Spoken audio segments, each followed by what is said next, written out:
ಬೆಳಗಾವಿ ನಗರದ ಹೊರವಲಯದಲ್ಲಿರುವ ಖಾಸಗಿ ಹೋಟೆಲ್ನಲ್ಲಿ ಬಿಜೆಪಿ ರಾಷ್ಟ್ರೀಯ ಸಂಘಟನಾ ಕಾರ್ಯದರ್ಶಿ ಬಿಎಲ್ ಸಂತೋಷ್ ನೇತೃತ್ವದಲ್ಲಿ ಬೆಳಗಾವಿಯ ಜಿಲ್ಲಾ ಬಿಜೆಪಿ ಮಹತ್ವದ ಸಭೆ ನಡೆದಿದ್ದು, ಸಭೆಗೆ ಬಿಜೆಪಿ ರಾಜ್ಯ ಅಧ್ಯಕ್ಷ ಬಿವೈ ವಿಜೇಂದ್ರ ಸಾಥ್ ನೀಡಿದರು. ಬೆಳಗಾವಿ ಜಿಲ್ಲೆಯಲ್ಲಿ ಪಕ್ಷ ಸಂಘಟನೆ ಹಾಗೂ ಬಲಪಡಿಸುವ ಕುರಿತು ಸಭೆಯಲ್ಲಿ ಸುದೀರ್ಘ ಚರ್ಚೆ ನಡೆಸಲಾಯಿತು.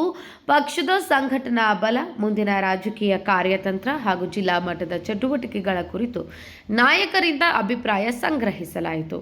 ಸಭೆಯಲ್ಲಿ ಬಿಜೆಪಿ ರಾಜ್ಯ ಪ್ರಧಾನ ಕಾರ್ಯದರ್ಶಿ ಪಿ ರಾಜೀವ್, ರಾಜ್ಯಸಭಾ ಸದಸ್ಯ ಈರಣ್ಣ ಕಡಾಡಿ, ಶಾಸಕರಾದಂತಹ ಮಹೇಶ್ ತೆಂಗಿನಕಾಯಿ, ವಿಠ್ಠಲ ಹಾಲಗೇಕರ್, ಶಶಿಕಲಾ ಜೊಲ್ಲೆ, ನಿಖಿಲ್ ಕತ್ತಿ, ದುರ್ಯೋಧನ ಐಹೊಳೆ ಉಪಸ್ಥಿತರಿದ್ದರು.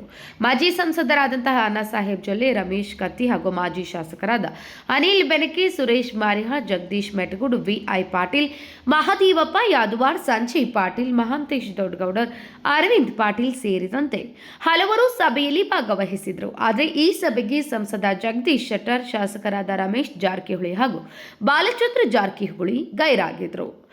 ಎಲ್ಲರಿಗೂ ನಮಸ್ಕಾರ. ನಿಂತ್ಕೊಂಡಿರೋರು ದಯವಿಟ್ಟು ಕುಳಿತುಕೊಳ್ಳಿ. ಇವತ್ತಿನ ಬೆಳಗಾವಿಯ ಸಭೆಯನ್ನು ಆಯೋಜಿಸಬೇಕು ಅಂತ ಹೇಳಿ ಅಭಿಪ್ರಾಯಪಟ್ಟಂತೆ ಎಲ್ಲ ಪ್ರಮುಖರನ್ನ ಒಳಗೊಂಡಂತಹ ಬೆಳಗಾವಿ ಜಿಲ್ಲೆಯ ಸಂಘಟನಾತ್ಮಕ ಸಭೆಯನ್ನ ಈ ಸಭೆಯಲ್ಲಿ ಉಪಸ್ಥಿತರಿರುವಂತಹ ಸನ್ಮಾನ್ಯ ಬಿವೈ ವಿಜೇಂದ್ರ ಅವರನ್ನ ಆತ್ಮೀಯವಾಗಿ ಈ ಸಭೆಗೆ ಸ್ವಾಗತವನ್ನು ಕೋರ್ತಾ ಇದ್ದಾರೆ. ಈ ಸಭೆಯಲ್ಲಿ ರಾಷ್ಟ್ರೀಯ ಸಂಘಟನಾ ಪ್ರಧಾನ ಕಾರ್ಯದರ್ಶಿಗಳಾಗಿರುವಂತಹ ಗೌರವಾನ್ವಿತ ಸಂತೋಷ್ ಜಿ ಅವರನ್ನ ಆತ್ಮೀಯವಾಗಿ ಸ್ವಾಗತವನ್ನು ಕೋರ್ತಾ ಇದ್ದಾರೆ. ಬೆಳಗಾವಿ ಸಂಸದರು, ಶಾಸಕರು ಹಾಗೂ ಜಿಲ್ಲೆಯ ಪ್ರಮುಖರನ್ನ ಈ ಸಭೆಗೆ ಸ್ವಾಗತವನ್ನ ಕೋರ್ತಾ ಎಲ್ಲ ವಿನೋದ್ ಕುಲಕರ್ಣಿ, ಎಂಎಂ ನ್ಯೂಸ್, ಬೆಳಗಾವಿ.